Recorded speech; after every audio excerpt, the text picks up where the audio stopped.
kombucha!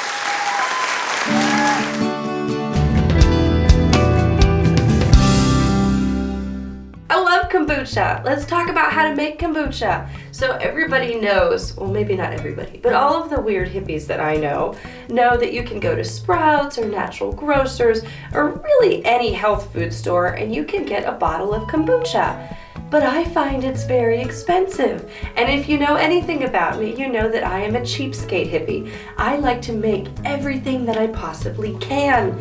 So why drink kombucha and what exactly is it? Kombucha is a fermented tea. It is a wonderful source of probiotics and prebiotics. So in your gut and in your body you have a magnificent germ biome, lots of bacteria, and they work symbiotically together to keep you healthy. Your good bacteria in your body is very important to your inflammation system. It's very important to your immune system. So if you have a good balance of good bacteria in your body, you will be more healthy. So the idea behind consuming fermented foods like kombucha or sauerkraut is that you can increase the good bacteria in your body, both your prebiotics and your probiotics. It is way better to actually drink or eat something fermented than it is to take your little probiotic pills. They simply do not have all of the possible wild strains of bacteria that you could find. They have just a few select strains that scientists think are good for your body. So to increase your probiotic and prebiotic count in your body, you should be consuming all these wonderful fermented foods. In cultures all around the world, they have different sauerkrauts and fermented vegetables, fermented cabbage dishes. You can find them everywhere from Russia to El Salvador to South America. They are in Asian countries, they have kimchi in Korea. Literally, ferments are everywhere. It is one of the oldest ways that we know of how to preserve foods. So, how do you make kombucha? It's simple. So I told you, you could go buy it at the store, but why do that? There's only 3 steps to making your kombucha. First, you're going to boil a gallon of water. I like to use distilled water or filtered water. And you're going to put 6 to 10 black tea bags in this boiled water. And you're going to let it cool completely down to room temperature while your tea steeps. It's very important to make sure your tea gets down to room temperature or even maybe a little bit colder.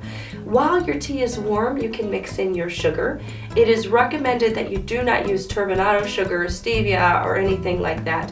Use just regular white sugar. Organic sugar is fine if you wish to use that, but mix in 1 cup of sugar into that and then just let it sit. Enjoy it. Step 2, you're going to need a SCOBY. A SCOBY is a gross, wiggly, slimy thing, and it's actually an acronym. It stands for a symbiotic culture of bacteria and yeast. So this SCOBY is your tea starter or your tea mother, and that is what's going to help you ferment the tea. So normally if you had your tea and you left it out on the counter by itself, you don't know if it would ferment correctly. It might get moldy, it might grow bacteria that's not good for you or fungus. By adding your tea starter into your kombucha, you can ensure that you're going to get the right harmonious balance of bacteria, the perfect amount of yeast and other bacterias so that your tea will ferment and be lovely and not harmful. Pro tip, your kombucha smells like something fermented. It smells like soda. It smells earthy. It does not smell like mold. If it smells like mold, something is wrong. Throw it out and start over. Step 3, right? You've had your tea. You've left it in your jar for maybe a day or 2 or 3. So step 3, you're gonna get a swing top bottle. I'm gonna get up really quick and get a swing top bottle. This is a swing top bottle. You can get these on Amazon. I get them at Aldi or Sprouts while I'm shopping. They have them usually with beverages inside already, so I'll drink the beverage and save the swing top bottle. These just kind of pop when you push on them. So, and this actually has my kombucha in it. So for your step 3, you're gonna take your fermented tea and you're gonna put it in a swing top bottle like this. And this is an unnecessary step. Honestly, you can drink your kombucha after step 2, but if you want it to be more like soda, more fizzy and delicious and pleasing, you can do your second ferment on your 3rd step. So you simply pour your tea into here and you let it sit on your counter for 24 to 48 hours. It's recommended that every 24 hours you burp it. So what that means is you just pop it open, let some of that carbonation out, and it'll make a big hissing sound. It might be advisable to do this over the sink so that you don't accidentally have a kombucha explosion. That has happened to me before. But after 24 to 48 hours in your second ferment swing top bottles, you will be ready to drink your kombucha. So again, it's advisable that if you're done fermenting your kombucha, go ahead and set it in the fridge because that'll stop from fermenting.